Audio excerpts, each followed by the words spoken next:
I'm in the oven. The oven. The oven. Yep. The oven. The oven. The oven. The oven. Yep. The oven. The oven. The oven. Smells good. The oven. The oven. Yep. All right, season 2, we're back, baby. Well, for episode 1, I'm just back. As you can see, my partner Mario isn't here tonight. He'll definitely be missed, but we got someone special here sitting to my right. Now, please don't compare me to MJF's sample off his newest album, Flying Objects. But we got rapper, songwriter, founder of the Smokers Club and the Personal Party Podcast, kicking off season 2 of The Oven, the legend, the Kush God himself, Smoke DZA. Thank you so much for coming, bro. Thanks for having me. Happy, healthy.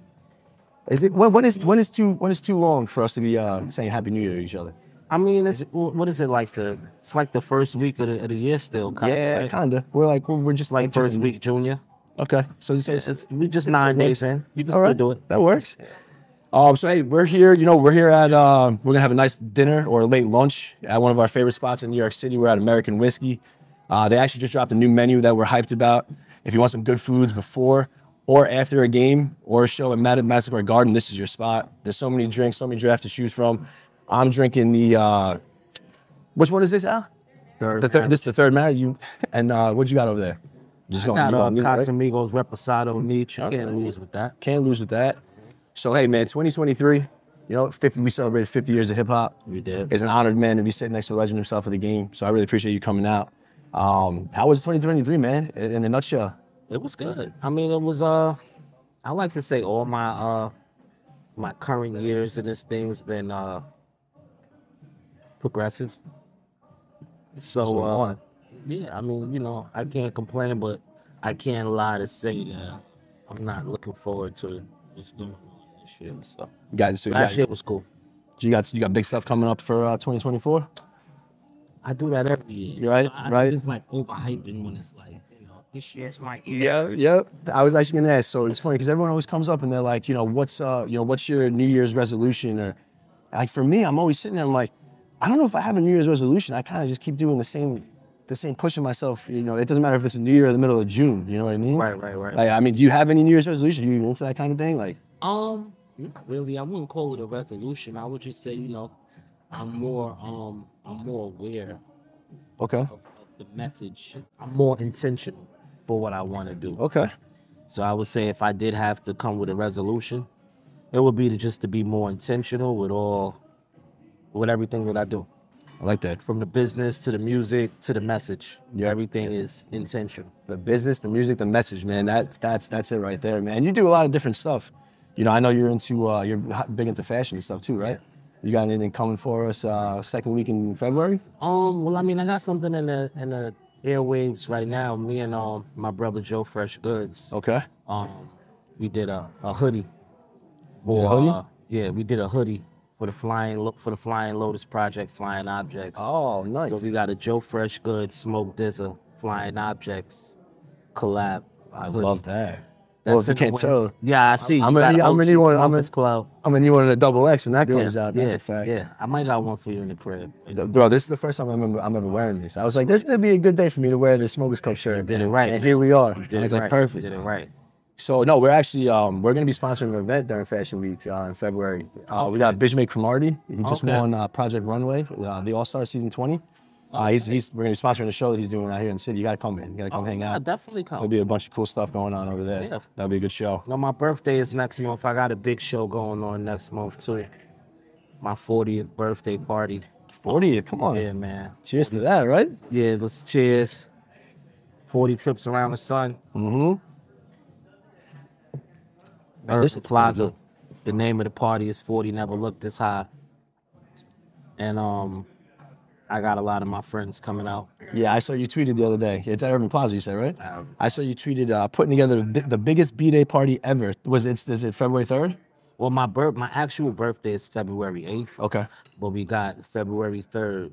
We have that date at Urban Plaza. So. Nice. Yeah, all my friends, Joe Roland. I love it. I love the tweet. I was like, yeah, that's going to be a good party. Yeah, you're an Aquarius too, huh? Aquarius, see? Yeah. Come on. Yeah. Aquarius too? Yeah, January 30th. Holy shit. He just wants to come out. You see how that works?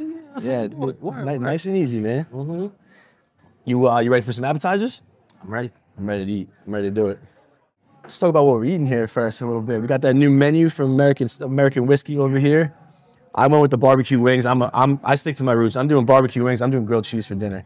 So I'm creature of habit, but Respectfully. you got over here. You got the cheese curds, right? And I got some cheese curds over here. And I got the panko chicken strips. All right. Looks interesting. That's the late lunch. Like I said, they just put out a new menu that they're hyped about. We're hyped about. So anytime you guys are in the area, come on by, hang out. But I want to take it. This block, before you even get into it, Yeah. this block is very synonymous in my career somehow. Right down, maybe 2 doors over, I used to be in the studio in that building. From here. It was a recording studio ran by my brother Dan the Man, famous engineer, producer. We did Don't Smoke Rock in that studio. In the studio. No way. Not only that, but a lot of my earlier work, Purple City stuff, various albums. So you said like what earlier work? George Push the Button. Okay.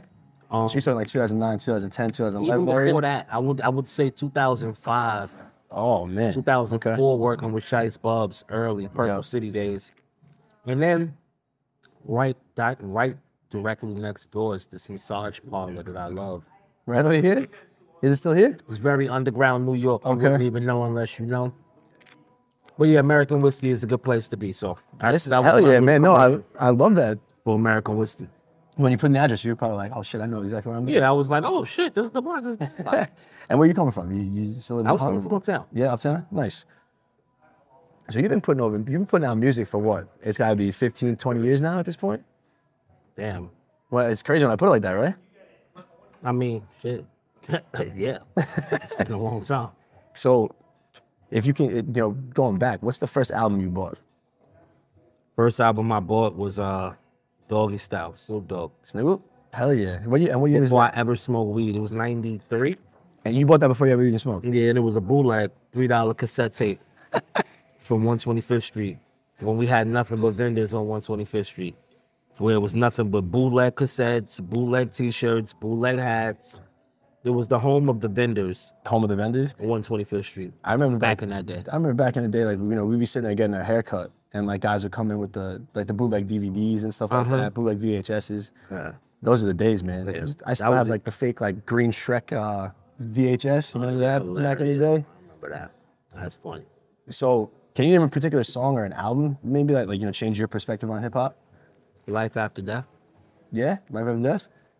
So that's right away, because that was quick and easy for you. Like, Yeah, I mean, because that's the album that made me want to really rap for real. Like, I started rapping from redoing Biggie Smalls' vocals, his lyrics, and just switching them to parodies like Weird Al Yankovic style. Yep. That's what taught me cadence. But Biggie was always my favorite MC, and just that album aged so well. Yeah, even today, man, for sure. that I still hear that album and hear new shit. So that's the album that did it for me. What about one that changed the course of hip hop?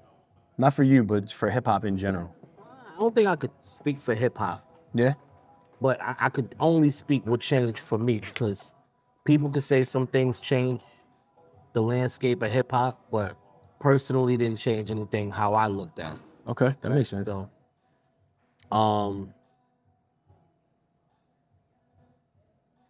Get Rich or Die Trying changed for me, Right? Man, he people don't realize he has banger after He changed banger, the temperature. Man. Yep. So yeah, that was 50's always on point. You watch Power at all? of course. Yeah.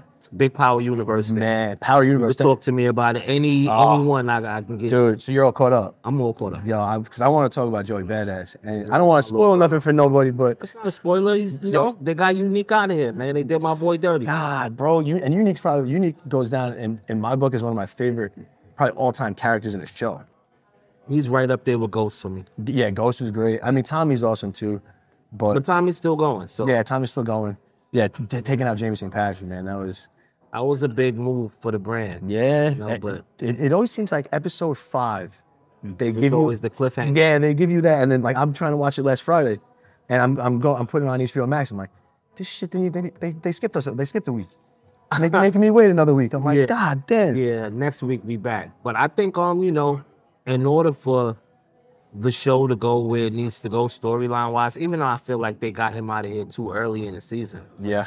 But where, you know, I guess to where it needs to go, that character was too much of a, no pun intended, force. For sure, man. In that show, or, you know, I guess Breeze or Young Ghost and Tommy, whoever's about to come up, they might be overshadowed by Unique's character. Yeah, man. It kind of makes sense. If that's where they're going, I have no idea. So I read something that Joey Badass was saying that it was tough. It was getting tough to juggle music and the power universe like at the same time. I mean, how do you go about that?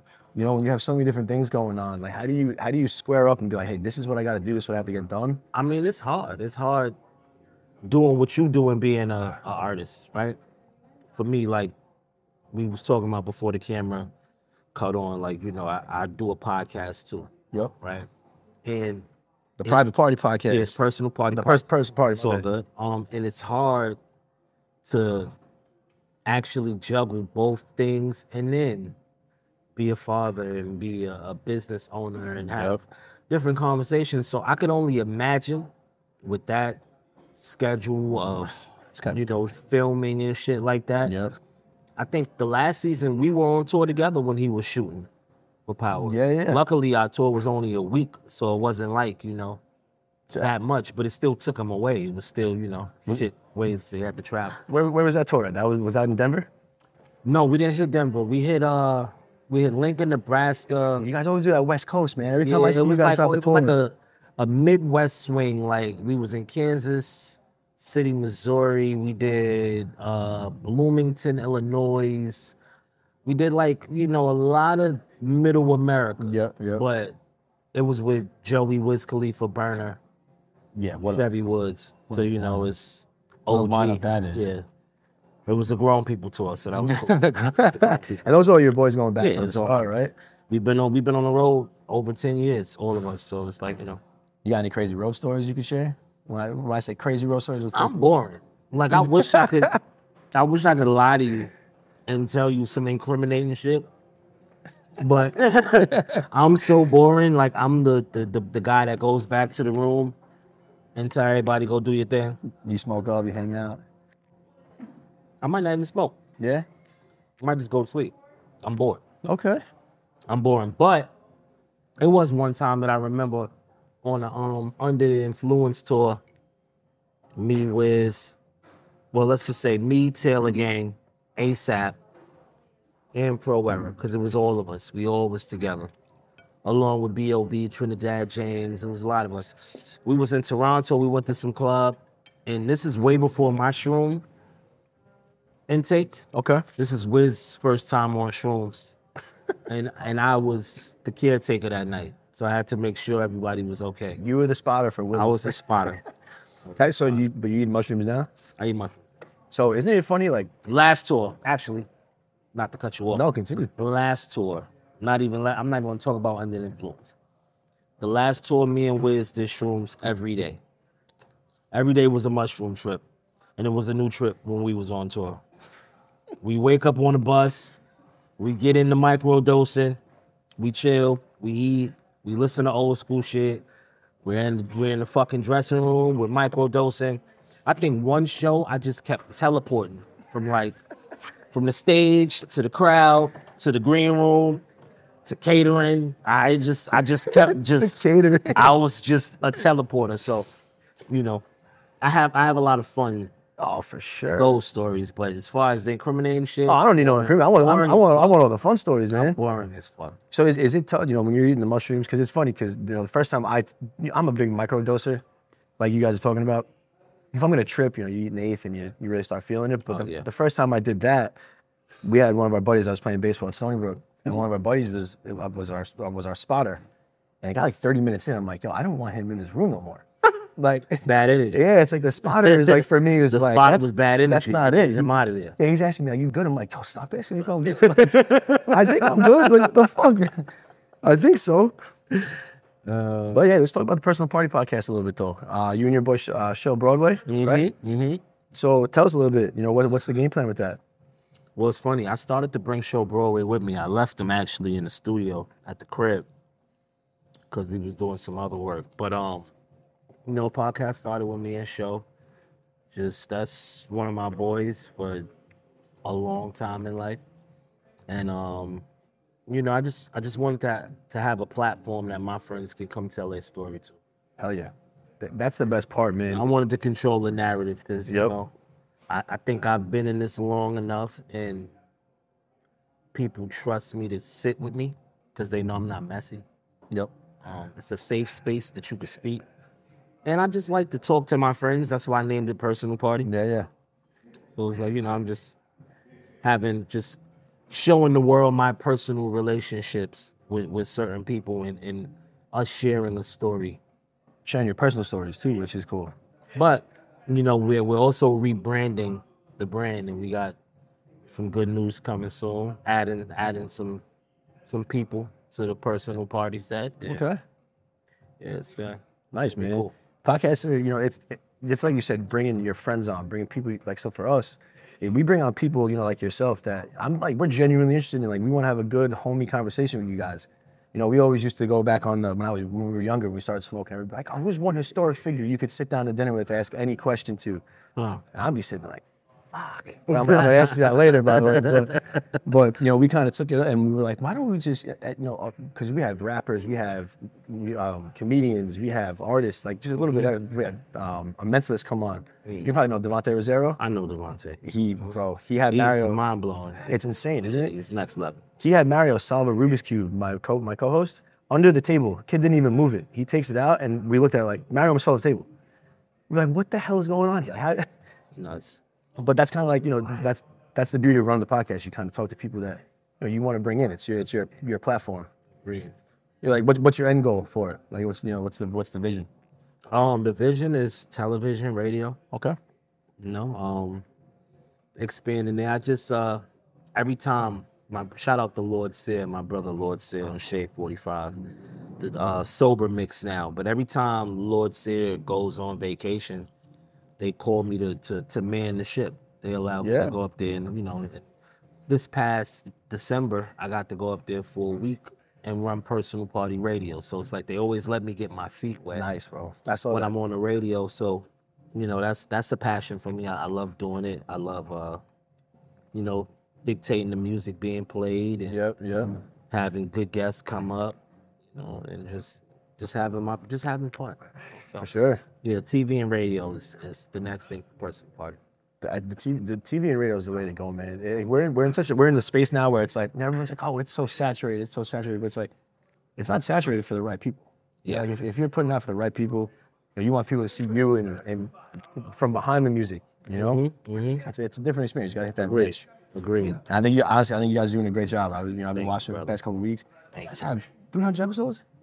130 episodes, something like that? Less than that. We got like 70-some episodes. I thought I saw like 100 and something like that. I was like, man, these guys have been doing it, putting out content. It's about 70. So what should have more. You should have more, you think? So like for us, we should put out, we don't really keep ourselves to a number. It's more or less like, you know, first season we wanted 25. We had 25 episodes. We do our mini episodes, but now it's kind of like when they come kind of thing. You know, we have 14 booked right now, but you know, we want to hit that 25 mark and be right around that. I mean, it was really smart because other than that, it'd just be a rat race. Like, I think when I started, I didn't have the right foresight as to where I wanted it to go. And then once you get to like episode 50, you know, that's when the fuse starts to like, get tired of talking to people. Like, all right, let's just do episode me and you. It's like, I don't even want to talk to you, show. That's how I feel with Mario. Mario's not here right now, but so I'm like, his ears are ringing at home right now. Yeah, so I'm just like, sometimes you need a break. So I love the way you do it. Because it's more seasonal than episodic. Yeah. So. I'm looking forward to see where you guys go with it, man, for real. So you're a big wrestling fan, right? I mean, we talked about MJF coming out with your the sample, right, for the first song, Flying Objects. I mean, dude, not for nothing. That's one of the best samples, like out there. He went off. He's like, he rolls joints fatter than your mama's. Yeah, I'm sitting like, yo, this guy is just fucking. Nah, Max is my boy, man. Shout out to Max. For sure. Plainview, right? Plainview kid? Yep. And he's been doing his thing. Longest reigning AEW champ. Mm-hmm. So are you Just more... lost it to Samoa Joe. Yeah, I saw that. He's back, right? He's getting back for it? I'm pretty sure he will, but I think I don't know. But he may be injured, so. But so now you more AEW, you like WWE as well, or? I got friends in both places. Okay. Obviously, I'm a WWF kid, so Yeah, WWE is my shit. What's the best era? Late 80s, early 90s. Okay, all right. Attitude Era, I was like a junior adult, so it was cool. Obviously, DX, The Rock, Stone Cold, NWO. That was a pivotal era in school and shit. Sure. I think the era that I love, like right now, watching, late 80s, early 90s. I'm a Hulk Hogan baby. Yeah, okay, I figured. You know, I had Hulk Hogan vitamins, underwear, all that type of shit. So, you know, I like that. So that's my favorite era, personally. I was a little kid going with my dad to, everything that was in either Madison Square Garden or Meadowlands. Well, the Coliseum. I'm Coliseum. Long Island, so we had. I had the Nassau Coliseum. We would have some good events over there. Man. I was a little crazy kid running around with the Rey Mysterio mask and the Heartbreak Kid shirt. I still have a Heartbreak Kid shirt. I should have fucking worn it today. That's Shawn Michaels, all them, Rey Mysterio. I love those guys, man. And not for man, that's like one of the fondest memories I have with my dad growing up. Other than playing baseball in the baseball field with him every fucking day was going to watch wrestling, man. That's all. You got kids too, right? Yeah, I got 3 kids. They into wrestling like you are? Nah. No? My oldest son is in the smoke DZA shit. My youngest son is marveled out. Like how I love wrestling, he loves Spider-Man. Okay. And my daughter can care less about all of it. Your daughter wants me to send her Ubers to where she need to go. Oh man, she's simple. She's easy. Yeah, she's simple. So, so obviously wrestling is huge because you had the Ringside EP series, right? Mm-hmm. And so I was listening from the Garden of Love, and you had like this, like, let's get ready to rumble. I'm like, that'll get me fucking ready to run through a brick wall for a game. Like for sure, man. So you saw WWE and UFC all merged. Of course. So TKO, you UFC fan? TKO. I respect it. I won't like order a pay-per-view. Yeah, man, they got some crazy fights. I respect it though. I know some of the fighters and shit. It's a crazy sport, man. It's just crazy to think like what Vince McMahon. I mean, regardless of all the allegations and stuff, as of late, like that dude made his own world. He's our Walt Disney, man. Let's say what they want about Vince. He is the Walt Disney of Walt wrestling. He made a world that he made his own rules, and everyone followed him. It's actually awesome, and still to this day, which is so cool. Like wrestling, WWE is still such a big. Now you got the AEW, which is huge. Huge. One of my buddies from high school was in that. Johnny Silver. Get the fuck out of here. Dark Order? Yeah, Dark Order. Oh, that's hard. Yeah, Dark Order. Yeah, Johnny's from my high school. He's a good kid. He's fucking hilarious. Oh, he is a fucking character, bro. He is hilarious. You ever seen his videos of him singing? He does the singing by himself in the car. Johnny Hungry. All right, we back. We got our mains now. I'm on my good old grilled cheese here. And you went, classic prime steak, fritters, little salad. No other way. So I want to tap in a little bit to, when you first started with music and stuff like that, where was your dream venue to perform at? Growing up in Harlem. Dream venue? Yeah, dream venue. I say my dream venue was Madison Square Garden. I haven't done that yet. That's one thing I haven't done. So we still gotta get you there. I performed in a Barclay though. Barclay's nice, right? Barclay is nice. I would say Madison Square. I would say the Apollo actually. The Apollo? Oh man, that would be something. So, other than dream venue, where's the most memorable place that music has taken you so far? On your tours, this and that. Music's taking me all around the world, bro. I've been to Japan off music. Been to Australia off music. What part of Australia? I've been to Sydney. I've been to Melbourne. Yeah. I've been to Perth. And you said it right, Melbourne. I love it. I lived there for a year. I played baseball. Get the fuck out of here. Yeah, I played baseball. You played over there. professional baseball? Yeah, over there for Holy shit. Yep, we played over there. I was there for Pitcher? pitcher. Yeah, I was there for 9 months. I stayed for a year. I played for 9 months. Stayed for a year. All my boys were Australian kids. I played with 27 Australian kids. Wow. So after I got done, I was like, shit, I either might stay for good or my mom might kill me and I'll hang out for the next 10 months. But, so yeah, we That's played over tight. there. That's Yeah, I was telling you before, man, when I played my ball at Stony Brook. And my freshman year, we weren't allowed to pick our walk-ups. Like our walk-up music. You know, I was a pitcher, so I get like a minute and a half. And they would pick like ridiculous songs. Like the upperclassmen would pick ridiculous songs for you. Mine was Reno Speaker Americano, so I loved that. But like, you know, one of my best friends from home, my boy Josh Barry, played with us, and his song was "Hey Hey You, I Don't Like Your Girlfriend." And like this girl would be chilling in the stands with his music coming on. We're like, dude, that's so bad. But I actually tried coming out because, you know, 2010, 2011 is when George Push the Button and Rolling Stone came out. Okay. So I was trying to come out to On the Corner.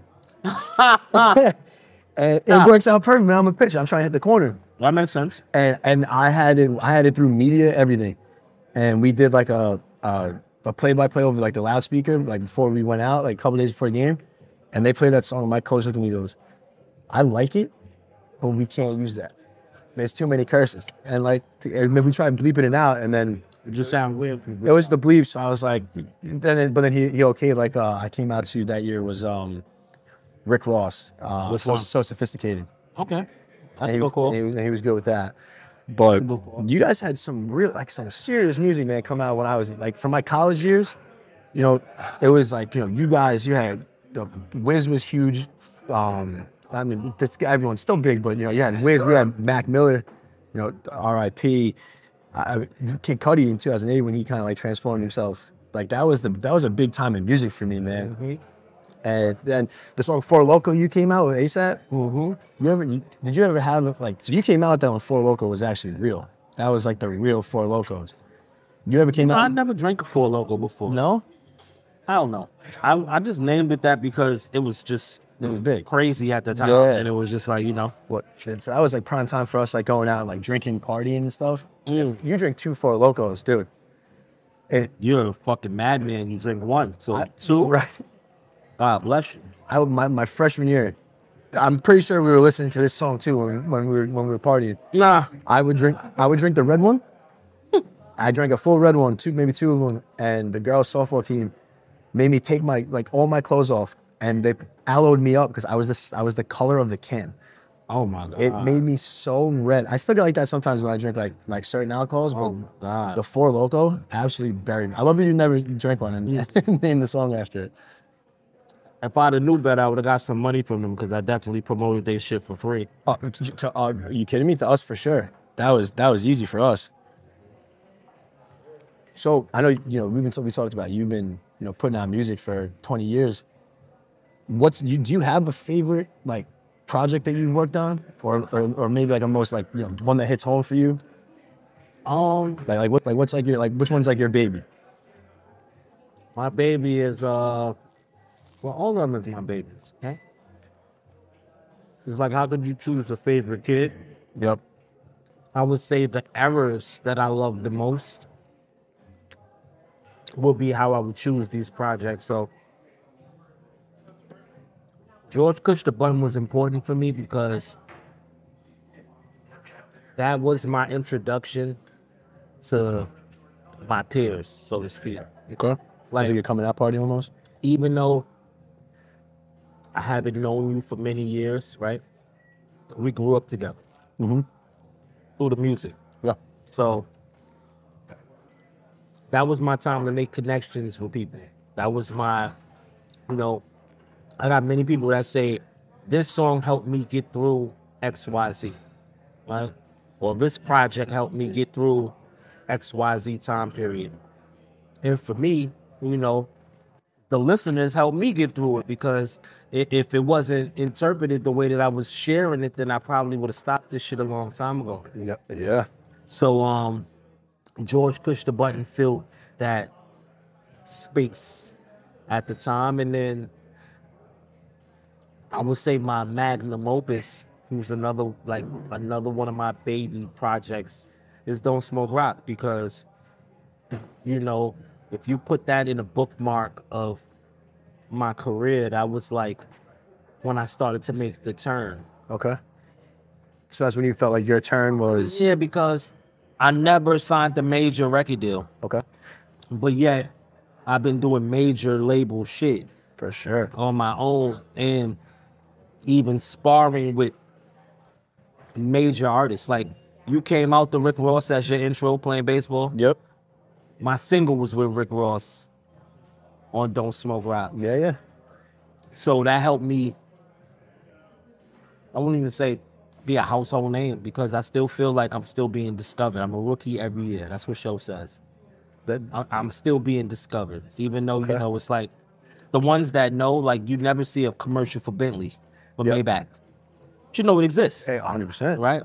So it's like, if you know, you know. And then the people that know, they put themselves in this elite circle or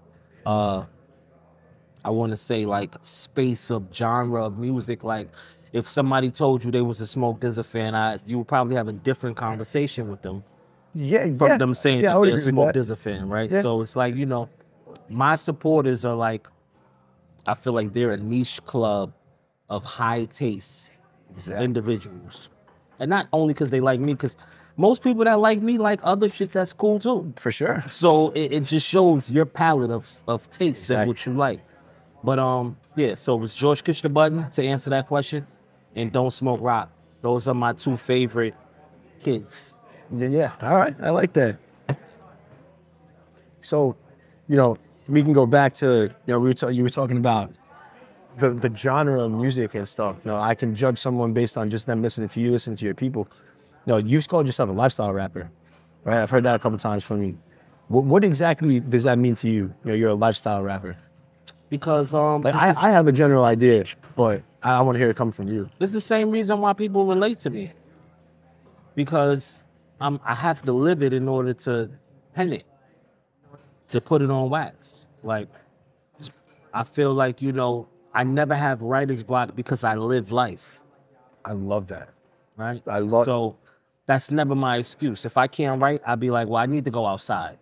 It's that simple. It's not because I can't write. It's because I'm not experiencing anything. Yep. I feel like with your life experiences, that's what makes you or breaks you as an artist. For sure. Because it's either you embrace your experiences or you just ignore them.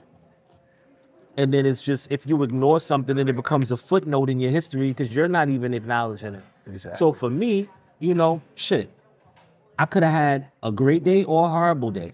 And then that will reflect in my music because I'm going to share with you my horrible day as much as I can share it that's palatable for the listener. Because at the end of the day, everything isn't for everybody. Exactly. But what makes me while I call myself a lifestyle artist, is because I'm not pigeonholed to a subject. Even though I'm a marijuana enthusiast, a fucking philanthropist, or whatever the fuck you want to call it. No, you're a philanthropist. I'm everything of that, right? But at the same time, whether the cameras was on, if I wasn't rapping today or tomorrow, I would still be the same person. And that's the way it should be, man. So a lifestyle rapper, artist, because I don't like saying rapper, artist is, I'm authentically myself. Which is no cut. Which is why it's so easy to sit here and have this conversation, bro. Like, I don't care about being a super tough guy. Super tough guys die. And they face extremely hard lives. Yep. I don't want to be that. I'm not like the super fucking egotistical rap. Somebody is better than you. And someone's always working harder than you. Somebody's working. It is what it is. That's not what I'm just me. Yep. And I don't, it's either you like it or you don't. And I'm okay with that too. I'm okay with that too. So, that's just what it is. No, I love to hear that, Maze. I was gonna actually ask you, about like your creative process and how you get into it. But it seems like you kind of just live, like, you can't ruin your day. And it's like you live your day and you build off those experiences and you can make the music that way. Mm-hmm. So like your creative process is never ending, really, if you think about it. Well, I smoke tons of pot. Yep. I got tons of pot in my coat pocket right now. I'm dying to go roll it up, bro. I got a bunch of joints on that. So, bro, I'm literally smoking weed. I'm making bets on FanDuel because I love sports betting. Come on. And I can't wait for the MLB season to come back. We're going to talk about that. I love Off this. camera. Right? And I take care of my kids to my best ability, bro. Exactly, man. So it's like everything else is trivial.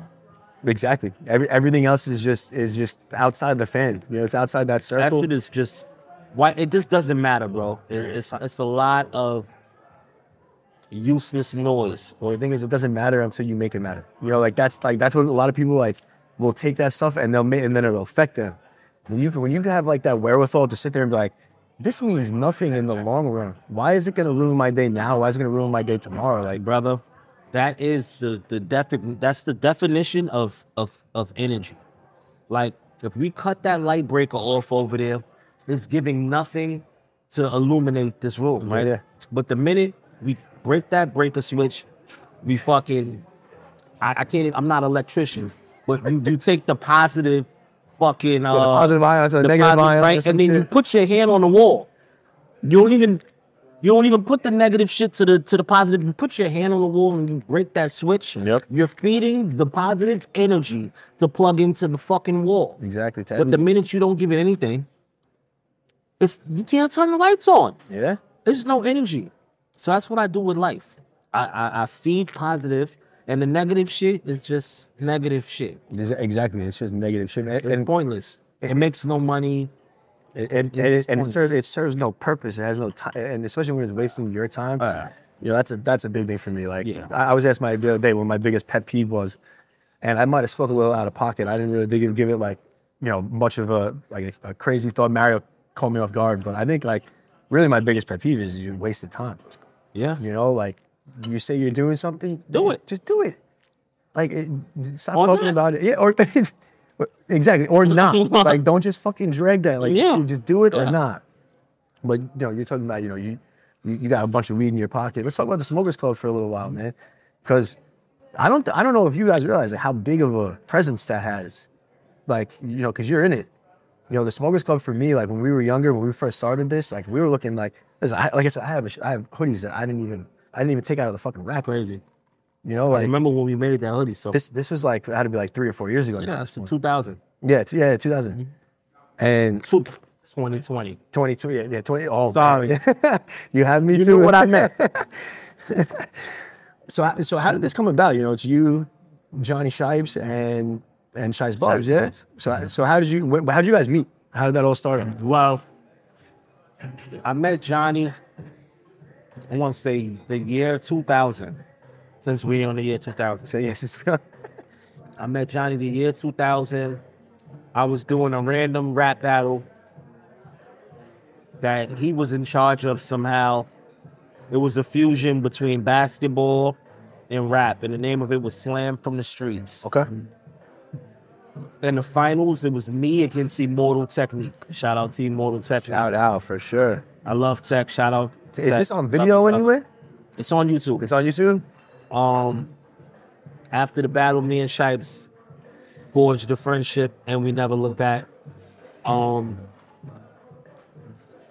Johnny ended up meeting Shipes somewhere down the line. I don't know how they met or where they met, but Johnny introduced me to Shipes. Okay.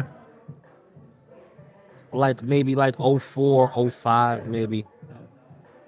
And Shipes just always took a liking to me. Shipes is the reason of my legitimacy in the weed game. Okay. I would not be the Kush God without Shipes Bubs. Yeah, well, I feel like you two go hand in hand, you know. It is what it is. Yeah. It's what it is. That's my Professor X when it comes to Hell yeah. weed. And if it wasn't for Johnny, I wouldn't know Shipes. So both of them are single-handedly responsible for my reach with marijuana. And then I did the rest. It's all footwork, man. But that's how I met those guys. And we started Smokers Club 2009. We started it as a South by Southwest show. Yeah, exactly. You guys have been doing shows ever since, right? Going South by Southwest. And then the show turned into the tour. The tour turned into the brand. As far as like merchandise, everything else, because going on tour taught us how to make merchandise for our crowd. Yeah. And then that turned into a festival. So where we did 60,000 people. Yo, think about that. You guys did a casual 60,000 people, bro. That's fucking crazy, dude. 3 stages. That's a festival, man. That's when you know, like, you know, you guys have that niche, bro. You have that niche going. The logo is great. Synonymous to the marijuana culture in New York. Oh yeah, around the world, but specifically New York, because that's where we started. That's where we derived from. So how do you get into the Smokers Club?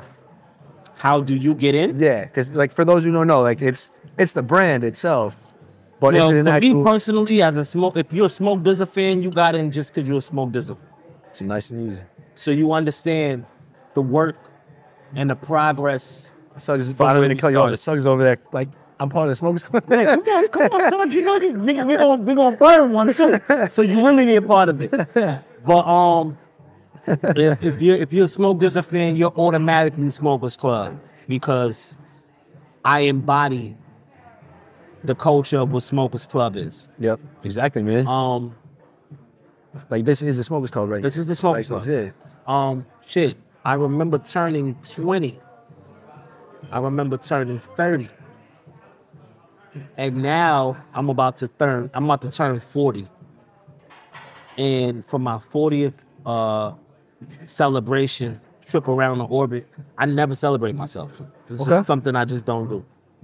For whatever reason, I just was always just like, it's too much work. I always make an excuse about celebrating myself until now. Now I'm like, I gotta celebrate, because if I'm gonna celebrate myself, who the fuck is gonna celebrate? You gotta force people to celebrate you at this age now. Yeah, for sure. So I'm doing the biggest 40th fucking shindig in New York City in Smoke DZA's history. I didn't say New York City. Yeah, I mean, Smoke DZA's history. Smoke DZA's history. Okay. And I'm inviting you. I'm inviting Suds. I'm inviting, what's my boy name that's not here? You got Mario not Mario. here. Yeah. You got Rob sitting over there. Rob sitting over here. I'm inviting all the boys to come through. Pretty much everyone that I've worked with over these last 20 years will be in the building. Hell yeah. Oh, that's gonna be a party then, huh? It's gonna be a party. I haven't said anyone that's gonna be there. I shared the flyer with you. Okay. Yep. But I'm not saying who's gonna be there, but I will say practically everyone I worked with in the last 20 years will be at Urban Plaza. That's gonna be a show, man. And these are some of the biggest rappers in the world. For sure, without doubt. These are household names. Tickets are on sale.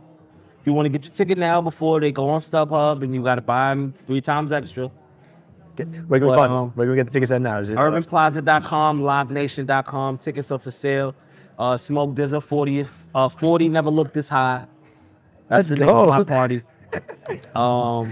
And we'll be vending a lot of new Smokers Club weed. There'll be new Smokers Club merch exclusively for that day. Swag bags, you name it. Yeah, a little bit of everything. A little bit of everything. Man, what a time to be doing this right before your 40th. I hope this shit comes out soon. This will come out next week. Perfect. Well, this so I can promote the fuck up. Yeah, hell yeah. This will be before your 40th, before everything. For sure. Perfect. Yeah, we're gonna blow that up, man, for sure. Go ahead, Frankie. You on that, Frankie? We got it. Smart guy. we had to get this in here. Come on. Smart guy. Mario was like, yo, can we reschedule? I was like, honestly, bro, I don't know if this is a good time to reschedule. You did it right, because I'm all over the place. No, we've been trying for 5 months to get this shit going. Like, we gotta lock this in. So like with the Smokers Club, like, do you guys like sign artists or anything like that, or? We got Smokers Club records too. Yeah, the Smokers Club records, right? So like, my brother Player K, great artist from the Bronx. We're running his project with El Camino through Smokers Club. Okay. There's a bunch of other artists we looking at. Shout out to Ted's Buds. Somebody else. Big Ted's Buds fan. Ted. Yeah. Shit like that. It's cool now, man, because like you think about Think about like when you first started the Smokers Club, like how cigarettes were like the most used substance within the U.S. Study from last week just came out. Joints are 60% higher than cigarettes now. Isn't that insane? I mean, yes and no. I think well, one, marijuana is big business. Period. Unfortunately, yeah. But the fact that a lot of states are compliant now, Yep. and a lot of the tobacco community can be involved in the marijuana community, right? It kind of makes it bigger business. Like I kind of see my foresight for where marijuana is going. Mm-hmm. It's probably a little further than a lot of people can see at the very moment. But I'm happy that joints are higher than cigarettes because I never heard of a joint killing you. Never. So I'll take that. But I think, I don't know how far along years we are from this. But once Marlboro or Big Pharma gets involved. Newport or I don't know what companies provide these people nicotine because I'm not a nicotine smoker. No, me neither.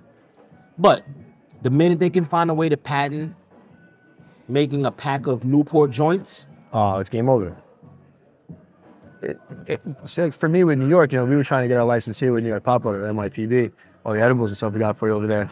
That's what we do. We've been doing it for 3 years under the label. We've been doing it since high school. It's like 13, 14 years, call it what you want.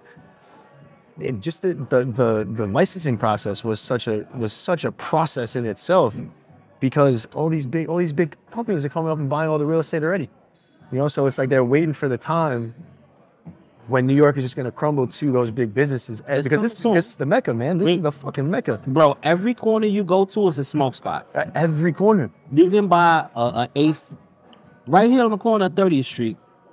You can go buy an eighth of some ZA Yeah. and roll it up in front of the place where you bought it. Yep. It could be an NYPD car right there, and they will do nothing to you. Nothing. They might ask for a hit. But like, what do you think about that, man? Like, it's bad and good. You know what I mean? Like, it has its perks, but at the same time, like, We walk so they can fly. yeah. I tell my son that all the time. For sure, man. We walk so they can fly. Can you imagine that shit? My back in the only day? problems with the law in life has been marijuana. Remember? Yeah. What the fuck would I be doing in jail, Frank? What the fuck am I doing wrong to end up in jail? Nah, bro? for real, you're so right. Smoking weed, having weed, being around weed. My name is fucking Smoke DZA. I remember being arrested for weed and the fucking young officers in training know who the fuck I am. That's probably so annoying too. At the same time, Cause it's like, why you got me? Yeah, like, come on, bro. And it's annoying, but it's a gift and a curse. Cause I remember getting arrested. I don't want to say where, cause around. And I remember, the older officers, they took me in. A young officer happened to see me in the cell. I had jewelry on, not a lot, but I had enough jewelry on. And he was like, "Smoke DZA." And I said, "Yeah, get me the fuck out of here, bro." I'm not good. I had maybe $5,000 on me. I just did a feature. We got pulled over. They found an ounce of weed stashed on me somewhere. Okay. Try my best. I'm not gonna ask where. I tried my best. Right? They found it. Take me, boom, fast forward. Points at me, Smoke DZA. I say, "Yeah, that's me. Tell your man," right, "that the money that they took out my pocket, tell them who I am." Because I think they just think I'm just, Yeah, you just maybe they think I'm just, I don't know, a drug dealer. Sure. I'm Smoke DZA, bro. They counted out the money. The older officer said, "Hey, why you have so much money on you?" I said, "I just work for that, sir. I just did a feature."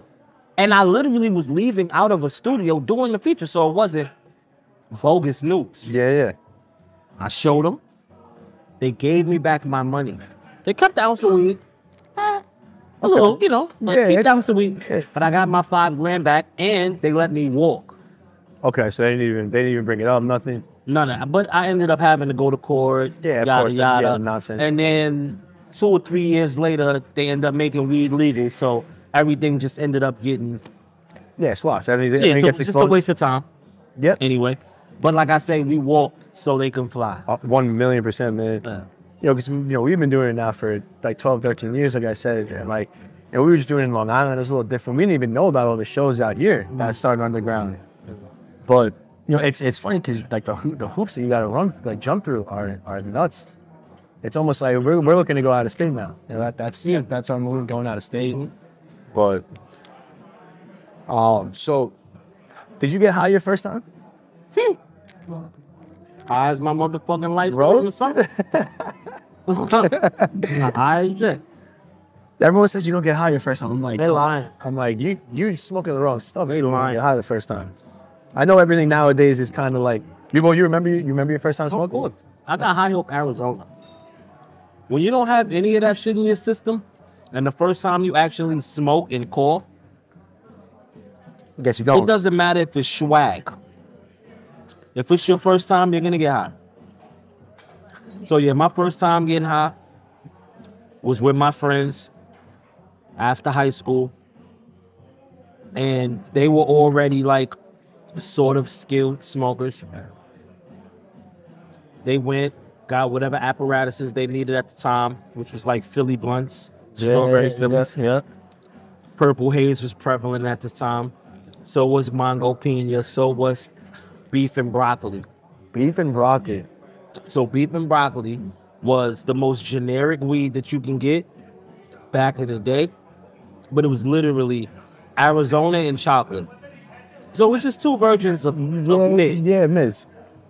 And that was the thing in the neighborhood because we were all young, so nobody was really spending $30 either. And bro, if I'm young and I hear the strain name is beef and broccoli, I'm fucking See, sold, bro. I am sold. We all going 5, 5, 5, 5. Some people go 10, 10, 10. So, that's how you would be able to get your large quantity or whatever it is because you got a bunch of friends chipping in. Yeah. We all taking like 1 pull. Nobody's really a hype at this time. 1 or 2 pulls to get you where you need to be. Crazy. So, yeah, I was super fucking high. And I'm still friends with the people that I got high with. Oh, I love for the that. first time. So, I love that.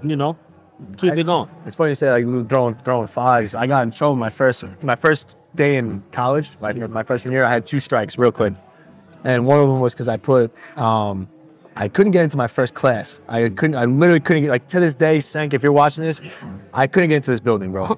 And I told him I couldn't get into the building. He's like, so it's my, because they never give me an official visit. He's like, so it's my fault.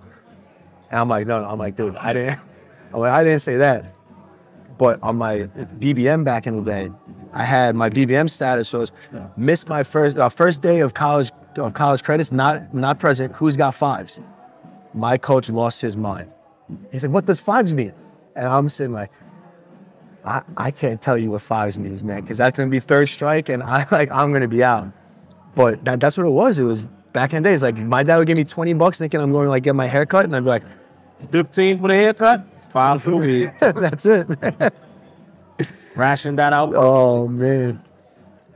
I got one last one for you in the smoke game. You're a morning smoker? I'm a morning, night, afternoon, midday, midnight, wee hours of the morning. I'm everything. So I was listening to Kenny Powers, and he has risen time to burn. I think that has to be my next Instagram caption, because I heard that I was like, that's perfect. I'm like, especially for the song Kenny Powers, like that works so good, man. It's nothing like the first run of the day or the first joint of the day. Like, so liberating. You can just be miserable when you wake up, have the biggest attitude in the world, and you just sit wherever you sit and you just pearl one up, and that first hit, you might just say sorry to whoever you had attitude at. Or you might just think it.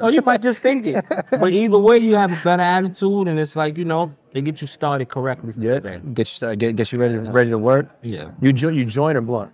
Blunt. Blunt. Okay. I'm a backwood. Backwards. Rob's hyped over here. Kind of guy. Yep. All right. Good to know. I mean, I got a bunch of joints and stuff over there for you. Okay. We'll roll one up later. Oh yeah. All right, we're back. We got our dessert, American Whiskey's finest. They got the Mississippi mud pie. This looks fantastic. I can't lie. This is gonna ruin my appetite for everything I got rest of the night. But so I got a couple quick ones before we break into our mini oven over here. Mario's beloved mini oven. Mm-hmm. I told you I was gonna ask this one before. One historical figure that you could sit down to dinner with, ask any question to, smoke a joint with, and they gotta answer these questions. Who would you pick? Dead or alive? Dead or alive? I don't know, Frank.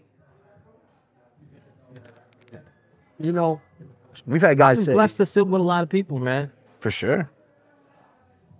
Us too, man. That's how we feel on this podcast, for real. Like, no joke. I don't think it's nobody famous that I want to sit down with that I ain't sit down with already. Like, I mean, it'll be cliche to say Jay-Z. I'm a huge Jay-Z fan. Yep. Oh, yeah. But I could see that happening one day. So, For sure. if I had to bring somebody back, it'd probably be my father. It'd be like, if it was to bring someone back to sit with, it would be my dad. I don't want to talk to nobody else. No brainer. My dad. No brainer. So it's time. This is Mario's favorite segment of the day. You know, The mini oven. It actually works, believe it or not. We got a couple questions in here. Mario out the easy bake. Mario at the easy bake. We got ridiculous questions in a ridiculously small oven. Let's see what we got going here today. Oh, this is a handwritten one. Kid's a fucking doctor when it comes to writing. Do you cut your sandwiches in half? Go fuck yourself, Mario.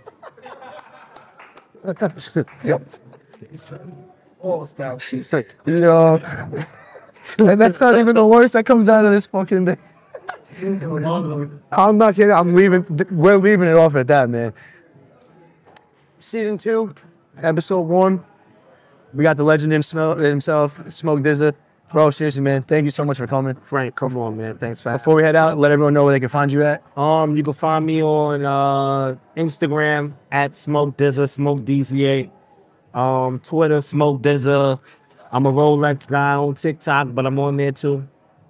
Get those tickets for Urban Plaza. Urban Plaza, the tickets is online right now. New music on the way. New podcasts on the way. New interviews on the way. Yes, sir. New Energy 2024. That's it, baby. RFC. If you haven't already, like and subscribe. We don't ask for much. And as usual, there's always an open seat for you at the oven. Thank you, my boy. Keep it cooking in the oven. The oven. Yep. The oven. The oven.